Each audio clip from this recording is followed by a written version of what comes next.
Students, देखते हैं हम लोग एसएससी सीजीएल और सीएचएसएल से जो एग्जाम्स आ रहा है उसके लिए इम्पोर्टेंट कॉन्सेप्ट। तो कॉन्सेप्ट नंबर पहला हमारा है जो कोण की इकाई का मात्रक क्या होगा, कोण की इकाई क्या होगी या मात्रक क्या होगा। तो इसको कोण को तीन इकाई होती हैं अंश में, रेडियन और ग्रेड। फर्दर देखेंगे 180 डिग्री में होते हैं पाई रेडियन। तो 1 डिग्री में होगा, कम में वाली वैल्यू निकालना है तो क्या होगा, डिवाइड में आ जाएगा पाई बटे 80, 180 रेडियन। अब अगला देखते हैं, एक रेडियन में होता है 180/पाई डिग्री। ये चीज़ इंपॉर्टेंट है, रेडियन है, ठीक है। एक रेडियन में कितने होंगे, 180/पाई डिग्री। एक रेडियन में होते हैं 57 डिग्री 17 मिनट 44 सेकेंड। तो 1 मिनट में होते हैं आपके 1 डिग्री में होते हैं 60 मिनट और 1 मिनट में होते हैं 60 सेकेंड। चलिए फर्दर देखते हैं कॉन्सेप्ट हमारा। ये इंपॉर्टेंट कॉन्सेप्ट है कि साइन 1 बड़ा होगा कि साइन 1 डिग्री बड़ा होगा। तो साइन 1 होता है वो लगभग साइन 57 के बराबर होता है, और साइन 57 को लिख सकते हैं साइन 60, और साइन 60 की वैल्यू होती है √3/2, और साइन 1 की वैल्यू होती है आपकी लगभग 0 के बराबर, साइन 0 के बराबर, और साइन 0 की वैल्यू होती है 0।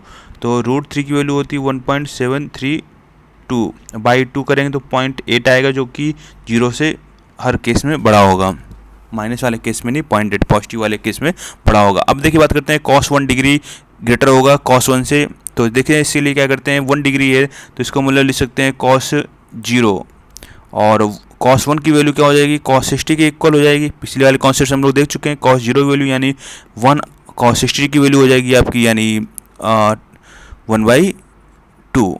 तो 1 बड़ा होगा और 1/2 की वैल्यू क्या होगी 0.5, तो ग्रेटर होगा 1। तो इससे हमारा आंसर निकल आएगा।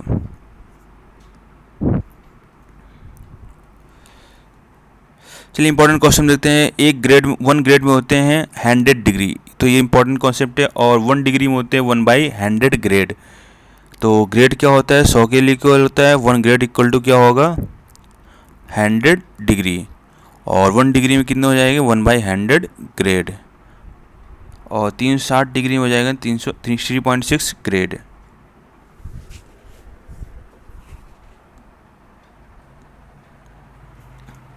चलिए अब देखते हैं ट्रायंगल। ट्रायंगल क्या होता है, तीनों भुजाओं से जुड़ी हुई आकृति, ठीक है। 3 भुजाओं से जुड़ी हुई आकृति को हम लोग क्या बोलते हैं, ट्रायंगल बोलते हैं। और ट्रायंगल की जो पहली प्रॉपर्टी आती है वो आपके सामने है कि त्रिभुज की 2 भुजाओं का योग तीसरी भुजा से बड़ा होना चाहिए। a+b > c, मतलब क्या, अगर इन दोनों साइड को जोड़ दे तो इन दोनों का जो जोड़ होगा वो इससे बड़ा होगा तीसरी वाली भुजा से। ऐसे ही ये नियम हर भुजा पे लागू होता है, मतलब हर 2 भुजाओं का योग तीसरी भुजा से वो बड़ा होगा। b + a a > a, c + a > b।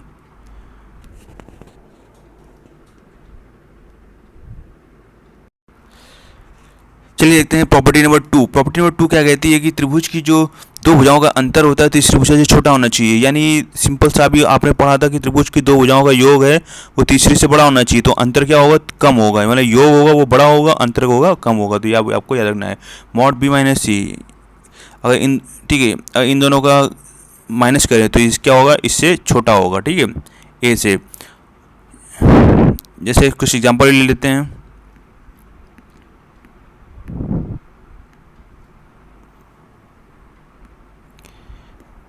3, 4, 5, ठीक है। अब 5 में 4 घटाएंगे तो 1 बचेगा, तो 1 क्या होगा 3 से तो हमेशा छोटा होगा, ठीक है।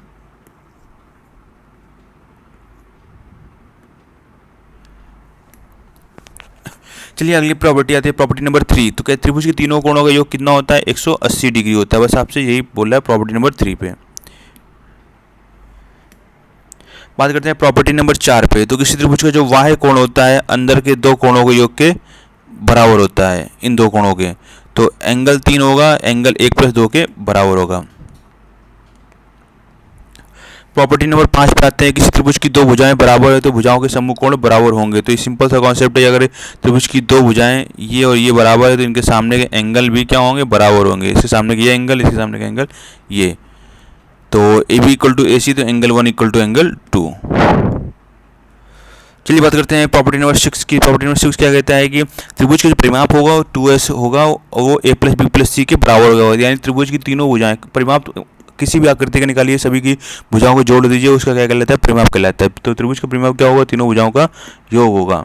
इसको शो करते हैं हम लोग 2s से, तो a प्लस बी प्लस सी, इसको a मानते, b मानते, c मानते, तो 2s इक्वल टू क्या हो जाएगा a plus B plus C, तो s इक्वल टू क्या हो जाएगा a plus B plus C by 2। इसको हम लोग क्या बोलते हैं अर्ध परिमाप। चलिए बोलते हैं प्रॉपर्टी नंबर 7 पे। प्रॉपर्टी नंबर 7 क्या कहते हैं, त्रिभुज का क्षेत्रफल। तो त्रिभुज क्षेत्रफल निकालने के लिए कई सारे फॉर्मूले हैं। तो पहले हमारा देखते हैं हीरो सूत्र क्या होता है। हीरो सूत्र एक्चुअल में होता है कि इसमें परिमाप और तीनों भुजाओं का यूज किया जाता है। तो delta equal to under root S, S minus A, S minus B, S minus C, जहाँ पर एस क्या है अभी बताया था अर्ध परिमाप है, ए क्या है भुजा है, बी क्या है भुजा है, सी है भुजा है। तो आपको इसको फार्मूला लगाना है और वैल्यू पुटिंग करना है, आंसर आ जाएगा। चलिए बढ़ते हैं त्रिभुज के दूसरे फार्मूले की ओर। त्रिभुज का दूसरा फार्मूला होता है half into base into height. तो ये जब लगता है जब क्या होगा आपको हाइट गिवन होगी, ठीक है, तो हाफ ए इंटू एच। अब इसको देखो रहा फार्मूला फर्दर एक्सटेंड किया गया है half A C into sine B. अब देखो रहा है क्या किया गया है भाई, त्रिभुज का फार्मूला अगर भुजाओं के दो भुजाएं दी हो और एक कोण दिया हुआ हो, वो भी क्या हो उनके बीच का कोण हो, ठीक है, जैसे भुजा ए है ये और ये भुजा सी है, इनके बीच का कोण आपको मालूम है। बस अगर ये आपको बीच वाला कोण मालूम है दो भुजाओं के, तो फिर आप त्रिभुज का फार्मूला लगा सकते हैं और एंगल दिया हो, ठीक है। तो delta equal to half A C sine B, तो ये और ये मल्टीप्लाई करा दिया और बीच वाला एंगल ले लिया। Delta equal to half B C sine A. Property आती है 8वीं प्रॉपर्टी आती है साइन रूल। साइन रूल क्या कहता है, sine A upon A equal to sine B upon B equal to sine C upon C. तो मतलब क्या होगा, कोई त्रिभुज ए बी सी है, तो अगर ये एंगल ए है तो इसके सामने वाली साइड क्या होगी, ए हो जाएगी, ठीक है। ये अगर एंगल बी है सामने वाली साइड क्या हो जाएगी, बी है, और एंगल सी है तो ये सामने वाली साइड क्या हो जाएगी, सी हो जाएगी। अब समझ आ रहा है इसमें क्या याद रखने वाली बात है कि जो आपने एंगल लिया हुआ है, जैसे ये लिया हुआ है एंगल साइन और वो भी साइन के साथ, तो उसका रेशियो होगा वो ए के रेशियो के अनुपात में सभी भुजाओं के बराबर होगा। तो sine A upon A equal to sine B upon B equal to sine C upon C, इसको हम लोग मान लेते हैं के। अगर यहाँ पर के मान लेते हैं तो साइन ए की वैल्यू आ जाएगी ए के, ठीक है। अब यहाँ पर अगर इसको के मानते हैं तो ए इक्वल टू आ जाएगा साइन ए इंटू के। दोनों ही केस में ये सी कंडीशन पॉसिबल है। चलिए देखते हैं प्रॉपर्टी नंबर 9। प्रॉपर्टी नंबर 9 क्या है, ये इंटीरियर एंगल बाइसेक्टर थ्योरम है, ठीक है, आंतरिक अविभाजक प्रमेय। तो इसको क्या, अगर इसमें क्या है कि एक्चुअल में क्या होगा, अगर ये भुजा, ठीक है, अगर सामने वाले एक कोण को क्या है, एक भुजा के शीर्ष कोण को शीर्ष कोण के किसी भी एंगल को, ठीक है, बराबर भुजाओं में बराबर कोणों में बांट रही है, तो उसका क्या होगा, त्रिभुज की जो भुजाएं होंगी उस कोण से लगी हुई, ठीक है, तो ए बी और ए सी, ठीक है, तो ए बी और ए सी, तो इनका जो रेशियो होगा वो किसके इक्वल होगा, सामने वाली भुजाओं के जो भुजा उनको डिवाइड करती है, तो B D upon D C. तो ये भुजा ऐसे डिवाइड हो रही है और ये भुजा ऐसे डिवाइड हो रही है, ठीक है, तो B D upon D C. अब बात करते हैं एक्सटीरियर एंगल बाइसेक्टर थ्योरम की। एक्सटीरियर एंगल बाइसेक्टर थ्योरम देखते रहा क्या होगा, इसमें थोड़ा सा ट्रिकी है, आपको याद रखना है कि अब ये बाहर वाला एंगल होगा, ठीक है, अब ये बाहर वाला एंगल है, ये इतना बाहर वाला एंगल, अब इसको एक भुजा विभाजित कर रही है, तो ये एंगल अल्फा, ये एंगल बीटा, तो ये दो एंगल होंगे तो वो सेम होंगे। बट अब आपको क्या है एक्सटीरियर एंगल बाइसेक्टर थ्योरम लगानी, तो याद रखिए कैसे लगाएंगे, ये ए बी ले लेंगे, ठीक है, फिर ए सी ले लेंगे। अब याद रखिएगा जो ए बी और ए सी होगी वो किसके इक्वल होगी, पहले पूरी लाइन, ठीक है, फिर ये बाहर वाली जो हमने एक्स्ट्रा लाइन खींची थी उसके बराबर, तो B D upon C D. तो मतलब क्या, कोई त्रिभुज ऐसे है, ठीक है, सी और ये डी है, तो ये बाइसेक्टर ये वाली लाइन होगी। तो जब बाइसेक्टर वाली लाइन होगी तो हम लोग करेंगे क्या, देखो रहा, तो पहले हमें क्या है, ये भुजाएं और ये भुजाओं का रेशियो होगा ए बी अपॉन ए सी, इस बड़ी वाली भुजा के ये, ठीक है, बी डी और केवल इतनी भुजा के सी डी इसके रेशियो के इक्वल के बराबर होगा, अनुपात के बराबर होगा।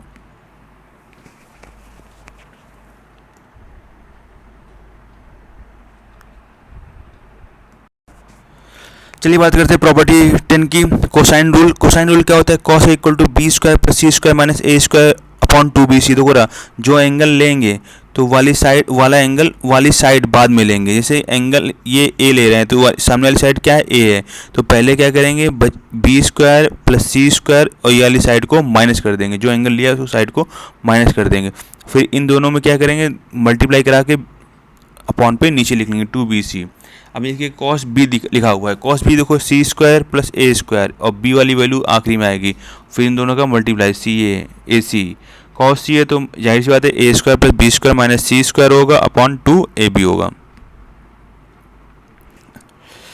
ये इंपॉर्टेंट प्रॉपर्टी है, इस पर तो क्वेश्चन बनता ही बनता है। अप्रॉक्सीमेटली 100% चांसेज हैं कि किसी ना किसी सेट पे ये क्वेश्चन बनेगा ही बनेगा, किसी ना किसी भी। क्या मान के चलिए अगर 40 शिफ्ट हैं तो ये लगभग 15-20 शिफ्ट में क्वेश्चन आना ही आना है, ठीक है।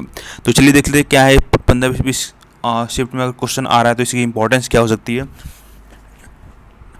इसमें इंपॉर्टेंस ये है कि ये लाइन है, ठीक है, AD है, ये इसके परपेंडिकुलर है, ठीक है, और ये इसकी एक माध्य, ठीक है,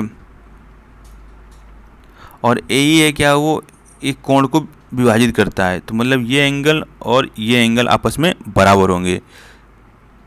ध्यान से देखिएगा, ये एंगल और ये एंगल, ये वाला, ठीक है, ये लाइन विभाजित कर रही थी भाई, ये लाइन। तो अब दिख समझ में आ रहा होगा, ये एंगल और ये एंगल इतना।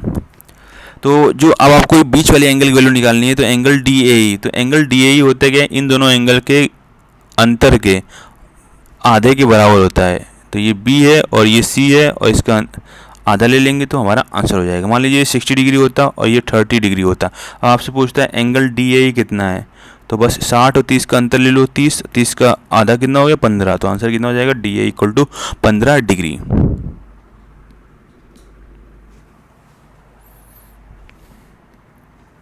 चलिए देखते हैं रूल नंबर 12, ठीक है। रूल नंबर 12 क्या कहता है, यदि त्रिभुज, ठीक है, त्रिभुज ABC में आंतरिक कोण एंगल B पर, आंतरिक कोण एंगल B देता है, बाह्य कोण C के अर्धक P पर मिलते हो तो एंगल BPC = एंगल A/2। समझिएगा, अब ये एंगल B है, ठीक है, इसका समद्विभाजक है, ये यहाँ पर मिलता है P पे, ठीक है। अब ये एंगल है, ठीक है, इसका जो समद्विभाजक है वो यहाँ पर मिलता है। तो आपका जो ये एंगल होगा, एंगल ये BPC, एंगल BPC वो इक्वल होगा इसके आधे के, A/2। तो कहने का मतलब क्या है, तो समझिएगा ना, अगर ये मान लीजिए 80 डिग्री है, ठीक है, और ये आपका है मान लीजिए 40 डिग्री है, A की वैल्यू। अब आपसे ये वाली वैल्यू पूछी जा रही है, तो बस आपको क्या करना है, कुछ दिमाग लगाने की ज़रूरत नहीं है, ठीक है। बस आपको क्या करना है, ये वाला, और ये बोल दिया ये भी क्या है, अर्धक है, तो ये वाली वैल्यू कितनी हो जाएगी, 40 का आधा 20। आंसर हमारा हो जाएगा 20 डिग्री।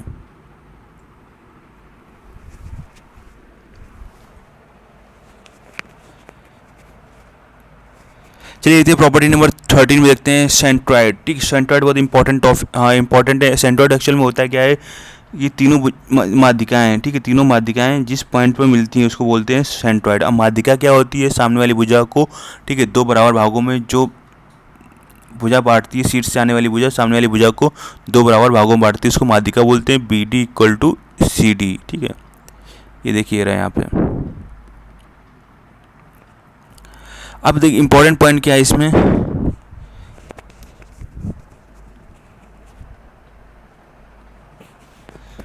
बिंदु G है, ये माध्यिकाओं को 2:1 के अनुपात में बांटता है, यानी AG/GD 2:1 होगा। यहाँ से लेंगे तो ये BG/GF 2:1 होगा, और ये यहाँ लेंगे FG तो 2:1 होगा।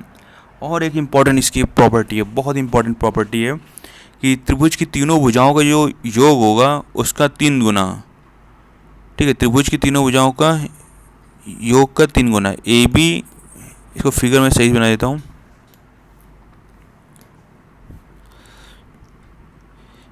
ABC, तो AB, BC और CA इसका जो जोड़ होगा उसका 3 गुना माध्यिकाओं के,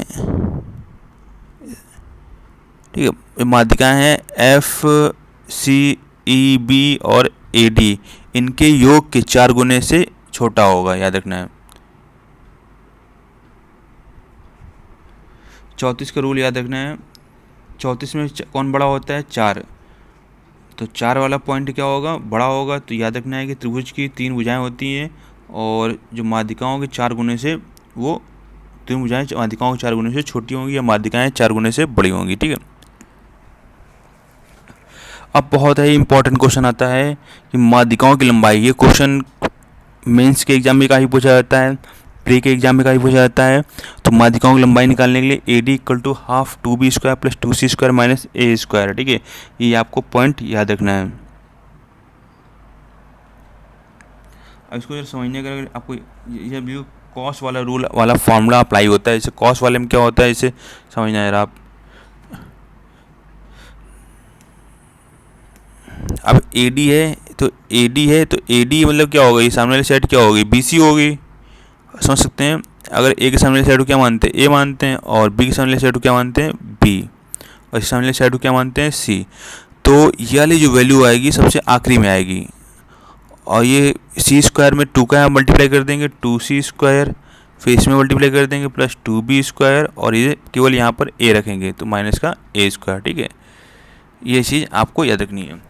अगर B लेंगे तो यानी B वाले में पॉइंट है, B वाले से स्टार्टिंग है माध्यिका, तो यानी यहाँ पर आखिरी में B आएगा। बाकी में 2 का मल्टीप्लाई करके लिख देंगे और अंडरवुड ले लेंगे और 1/2 कर देंगे। CF में देखिए C है तो जाहिर सी बात C वाला पॉइंट कहाँ पर आएगा? आखिरी पे आएगा।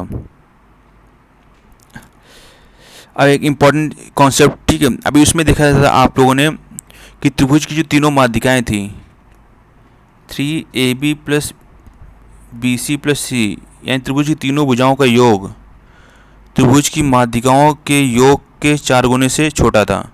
त्रिभुज की भुजाओं के तीनों भुजाओं का योग के 3 गुना त्रिभुज की माध्यिकाओं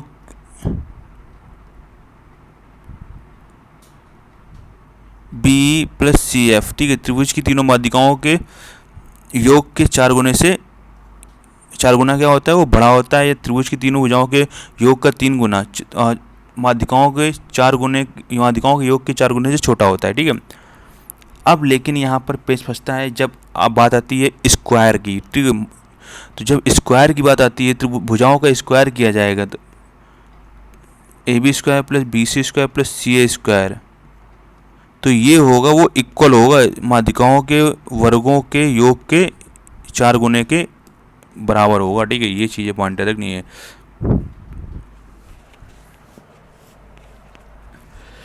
अब बात करते हैं भाई माध्यिकाओं से बने त्रिभुज के क्षेत्रफल। तो जो माध्यिकाओं से बने त्रिभुज का क्षेत्रफल होता है वो 3/4 त्रिभुज का क्षेत्रफल होता है। यानी जो मेन त्रिभुज होगा उसका 3/4 होता है। ठीक है,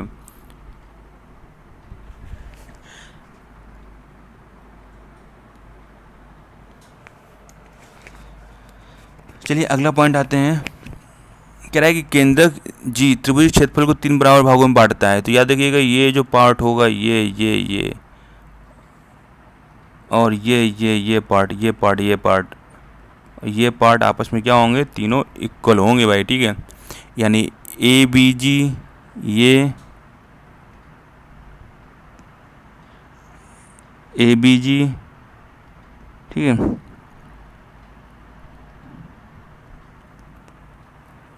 और ये एरिया और बाकी ये एरिया आपस में इक्वल होंगे। तो area of triangle BGC, area of triangle AGC, area of triangle AGB आपस में तीनों क्या होंगे? बराबर होंगे। ये चीज़ आपको इंपॉर्टेंट है, याद रखनी है।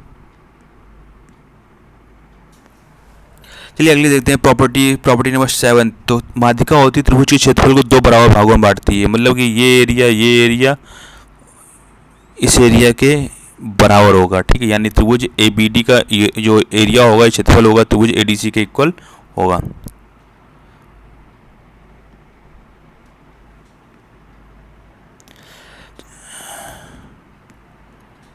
अब बात करते हैं परिकेंद्र। तो लंब समद्विभाजकों का कटान बिंदु। परिकेंद्र क्या होता है? लंब समद्विभाजकों का कटान बिंदु। लंब समद्विभाजक क्या होते हैं? सामने वाली भुजा से, ठीक है, परपेंडिकुलर बाइसेक्टर। जो ये साइड ले ली, ठीक है, मान लीजिए 4 सेंटीमीटर है, तो आधे से अधिक हमने यहाँ पर एक चाप मारा, एक चाप यहाँ मारा। ठीक है, तो फिर ये क्या करता है? इसको कट करता है। अब ऐसा कट करेगी क्या हो? दोनों का वैल्यू क्या हो? सेम हो। ठीक है, यानी AB और C, यानी AC = CB हो। ठीक है, तो लंब समद्विभाजकों का कटान बिंदु क्या कहलाता है? परिकेंद्र कहलाता है।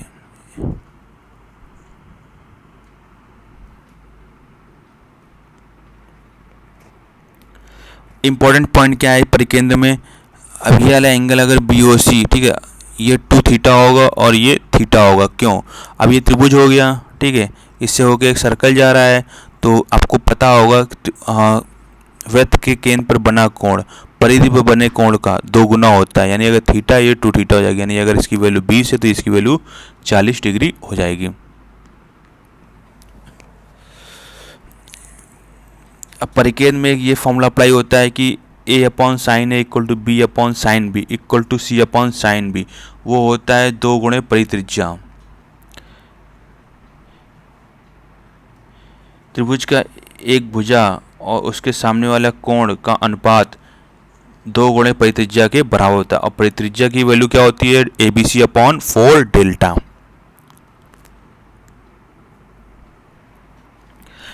ये चीज, हाँ, डेल्टा क्या है? त्रिभुज का क्षेत्रफल है, वो तो सबको पता ही है, इस एसएससी की तैयारी कर रहे हो तो।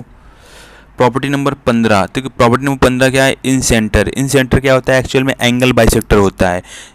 एंगल बाइसेक्टर का जो कटान बिंदु होता है उसको इन सेंटर बोलते हैं। मतलब ये रेखा क्या कर रही है? इन दोनों कोणों को संविभाजित कर रही है, तो यहाँ पर आके मिल रही है, ये यहाँ पर आके मिल रही है, और ये यहाँ पर आके मिल रही है, तो जो कटान बिंदु होगा क्या कहलाएगा? इन सेंटर कहलाएगा। अंतः केंद्र वह बिंदु है जो त्रिभुज की भुजाओं से बराबर दूरी पर होता है, ठीक है। अब यहाँ से ये डिस्टेंस और ये डिस्टेंस क्या होगी? सेम होगी। इसको कुछ नाम दे दे, ई एफ जी, इसको ओ नाम दे, तो O E equal to O F equal to O G.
चलिए बात करते हैं अब थेल्स प्रमेय में। तो थेल्स प्रमेय क्या होती है कि जब दो भुजाओं को मिलाने वाली रेखा, ठीक है, जब दो भुजाओं को मिलाने वाली रेखा तीसरी भुजा के समांतर होती है, मतलब देखो रहा, ये डी है, ठीक है, तो डी क्या होगी, पैरेलल बीसी होगी। तो डी अगर पैरेलल बीसी है तो इसका मतलब क्या होगा, जो A D upon D B equal to A E upon E C हो जाएगा, ठीक है।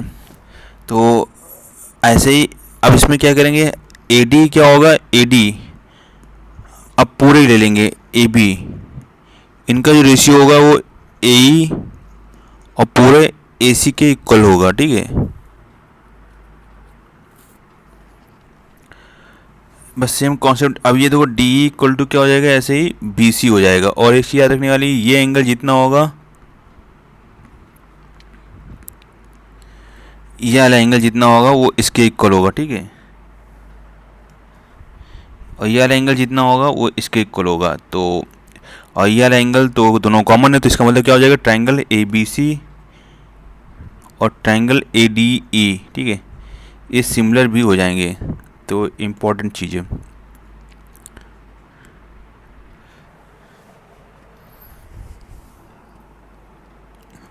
चलिए बात करते हैं, यदि डी एवं ई क्रमशः भुजा ए बी और ए सी के मध्य बिंदु हों, ठीक है, डी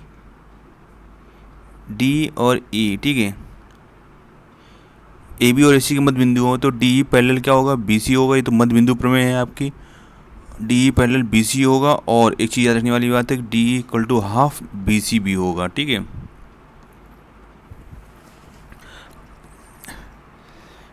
मध्य बिंदु हो और इसके समांतर हो, ठीक है, मध्य बिंदु होना चाहिए, इसके समांतर होना चाहिए, तो फिर क्या होगा, D equal to half B C होगा। अब याद रखिएगा, जो ये वाला एरिया होगा वो 1 अनुपात में होगा, और ये वाला एरिया होगा 3 अनुपात में होगा, और टोटल जो होगा वो 4 अनुपात में होगा। अब बात करते हैं विषम बाहु त्रिभुज। तो इसकी यार कोई भी भुजा बराबर नहीं होगी और ना तो कोई एंगल बराबर होगा। बात करते हैं समद्विबाहु में। समद्विबाहु में कोई दो भुजाएं बराबर होती हैं। तो अगर दो भुजाएं बराबर हैं तो आमने सामने एंगल ही बराबर होते हैं। ये थ्योरम हम लोग पहले पढ़ चुके हैं। और एक चीज़ याद रखने वाली बात है कि त्रिभुज के केंद्र से, ठीक है, सम्मुख भुजा, ठीक है, त्रिभुज के शीर्ष से केंद्र पर, शीर्ष से सम्मुख भुजा पर डाला गया लंब सामने वाली भुजा को दो बराबर भागों में बांटता है। ये चीज़ याद रखिएगा। ये आपको समद्विबाहु में भी लगेगा और आपका ये समबाहु त्रिभुज में। अब बात करते हैं, इसमें एक इम्पॉर्टेंट चीज़ और है कि त्रिभुज का जो क्षेत्रफल होता है b/4 माइनस बी स्क्वायर होता है, ठीक है। तो याद कैसे रखेंगे, जो आधार वाला होगा उसको b बोलेंगे, ठीक है, बेस। बाकी जो इक्वल साइड होगा उसमें 4 होगा, ठीक है। तो b/4 इक्वल टू अंडर, ठीक है, डी इक्वल ए त्रिभुज का triangle b/4 equal to √4a² minus B square, ठीक है। अब बात करते हैं समद्विबाहु त्रिभुज में। तो अब एक चीज़ और है, देखते हैं कि समद्विबाहु त्रिभुज में ये जो ट्रायंगल होगा ए बी डी और ए डी सी, ठीक है, ये आपस में कॉन्ग्रेंट होंगे। कॉन्ग्रेंट होंगे तो इनका एरिया इक्वल होगा, और एरिया इक्वल होगा तो ये B D equal to D C तुम लोग पहले ही बता चुके हैं भाई। समबाहु त्रिभुज में तीनों भुजाएं बराबर होंगी और तीनों कोण बराबर होंगे। तो ये साइड इसके इक्वल, इसके इक्वल, तो ये भी ए और टोटल ये भी ए, ठीक है। अभी आपको मैंने बताया था कि सामने वाली भुजा से शीर्ष से केंद्र पर, शीर्ष से सामने वाली भुजा पर डंब डाला गया है तो उसको क्या करता है, सामने वाली भुजा को बराबर भागों में बांटता है। यानी अगर ये टोटल ए था तो ये a/2 हो जाएगा इतना पार्ट, और ये a/2 हो जाएगा। और ये आमने सामने सभी एंगल क्या हो जाएंगे, 60 डिग्री हो जाएंगे, और सभी एंगल 60 डिग्री के हो गए। तो अब देखो रहा, और जो उसकी हाइट होती है h इक्वल टू √3/2 इंटू ए होती है, ठीक है। ये जो हाइट है यानी ए डी की लंबाई।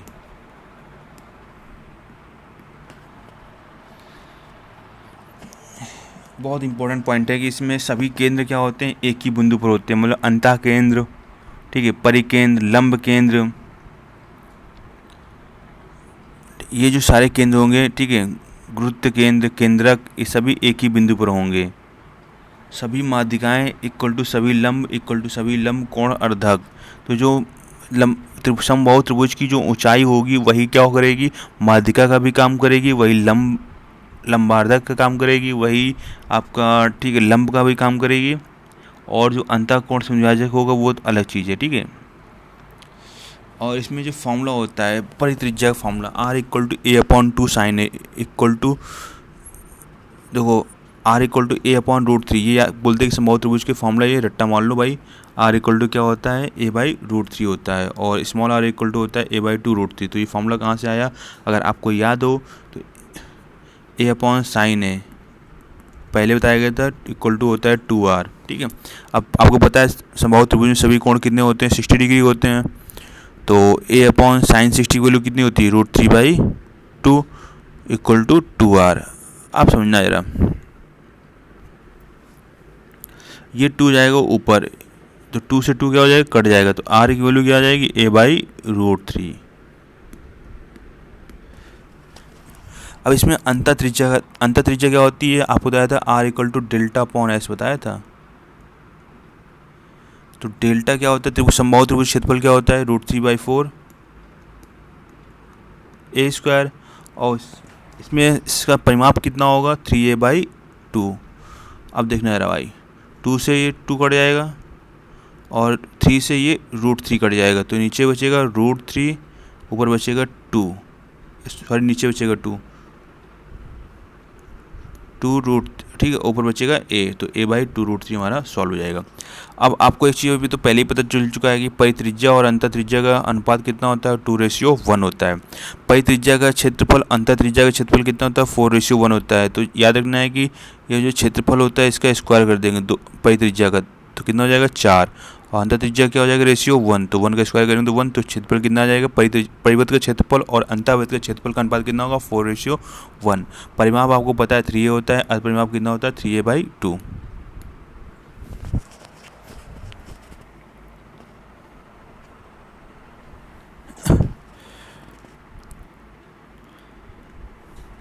चलिए बात करते हैं त्रिभुज का क्षेत्रफल, समबाहु त्रिभुज का क्षेत्रफल √3/4a² बता चुका हूँ। और इसमें जो एक चीज़ इंपॉर्टेंट वाली बात है कि जो इससे लंब डाले गए हैं, ठीक है, P1 P2 P3, जो इनका योग होता है P1 + P2 + P3, वो √3/2 × a होता है। ये चीज़ आपको याद रखनी है।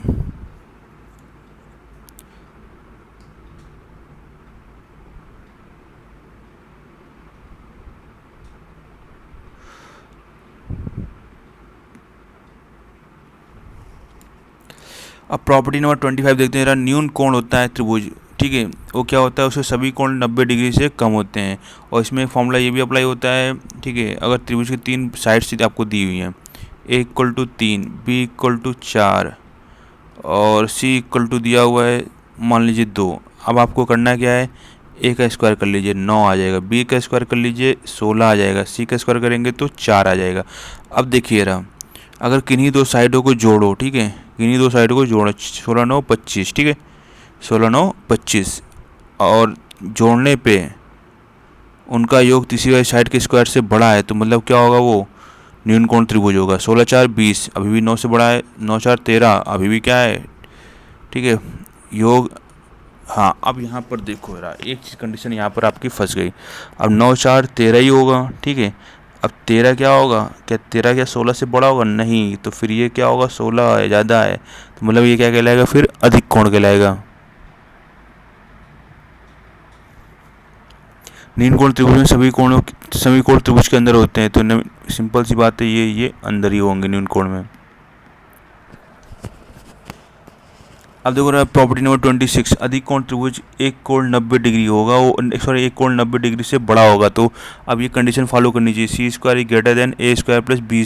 C क्या होगी, सबसे बड़ी भुजा होगी भाई, ठीक है,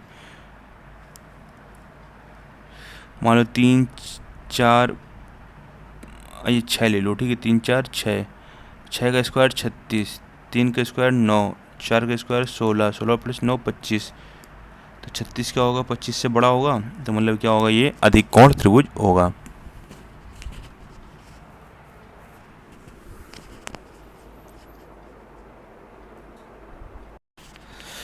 चलिए बात करते हैं प्रॉपर्टी नंबर 27 की। प्रॉपर्टी नंबर 27 है आपका समकोण त्रिभुज, एक कोण क्या होता है, 90 डिग्री होगा, ठीक है। इसमें जो आपका ये पाइथागोरस थ्योरम, सबसे बड़ी भुजा होगी, इसको हाइपोटेनस बोलते हैं, उसको सी बोलेंगे, C square equal to A square plus B square, यानी कर्ण हाइपोटेनस का स्क्वायर इक्वल टू परपेंडिकुलर का स्क्वायर प्लस बेस का स्क्वायर, ठीक है। इसका जो एरिया होता है 1/2 इंटू हाइट इंटू बेस होता है, ठीक है। और जो इसकी परित्रिज्या होती है ये कर्ण की आधी होती है, मतलब अगर आपको परित्रिज्या पूछी जाए, ठीक है, तो आप क्या बताओगे, जो AC होगी, ठीक है, AC मान लो 10 है तो इसकी आधी कितनी हो जाएगी 5, यानी परित्रिज्या कितनी हो जाएगी आपकी 5।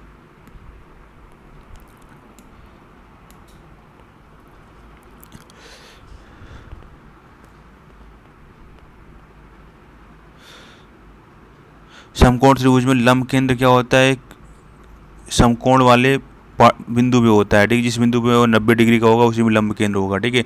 और मध्य बिंदु क्या होगा, परिकेंद्र क्या होगा, मध्य बिंदु होगा। और इसमें से एक चीज़ इंपॉर्टेंट है, जो इस अंतर त्रिज्या होती है वो दो भुजाओं के योग और तीसरी भुजा के अंतर के आधे के बराबर होती है। और परित्रिज्या R equal to A plus P by 2 minus R भी याद रखना है आपको। ये तो सिंपल सा फॉर्मूला है, मैं इसको ड्राइव करके उससे तो बता सकता हूँ आपको। आपको करना क्या है भाई, एक बार प्लस सी कर दो, एक बार माइनस सी कर दो, ठीक है, फिर आपका सॉल्यूशन आ जाएगा। चलिए देखते हैं ई वाला। इसमें क्या होगा, जो अंतर त्रिज्या और परित्रिज्या का योग होता है वो और योग का 2 गुना त्रिभुज की दोनों भुजाओं के योग के बराबर होता है। ये हम लोग बात कर रहे हैं 90 डिग्री वाले, ठीक है। समकोण त्रिभुज में सबसे छोटी माध्यिका परित्रिज्या होती है, ठीक है।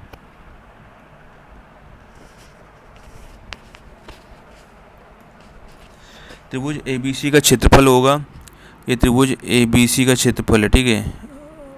यहाँ पर ये तो बताइए आपको माध्यिका होगी ये वाली लाइन, तो S माइनस सी, अर्ध परिमाप माइनस S माइनस सी।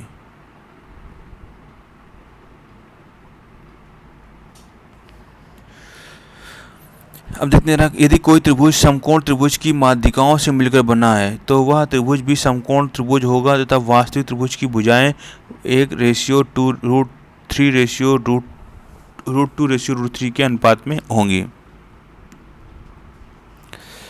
अब बात करते हैं प्रॉपर्टी नंबर 29 की। प्रॉपर्टी नंबर 29 क्या कहती है, अगर AD माध्यिका है और ये CF माध्यिका है तो, और AC आपका कर्ण है, ठीक है, सॉरी हाँ AC आपका कर्ण है, तो जो AD स्क्वायर माध्यिकाओं का योग का स्क्वायर, माध्यिकाओं के वर्गों का योग का 4 गुना, ठीक है, त्रिभुज के कर्ण के वर्ग के 5 गुने के बराबर होगा। तो देखो ना,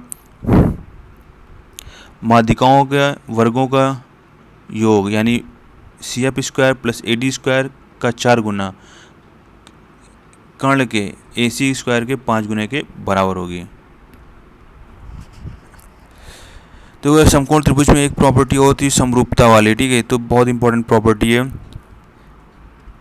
बस आपको ये याद कर लेना है। BD स्क्वायर, जो BD होता है वो AD इंटू CD होता है, ठीक है, AD इंटू CD। और BD इक्वल टू क्या होता है, ये BD equal to AB into BC upon AC।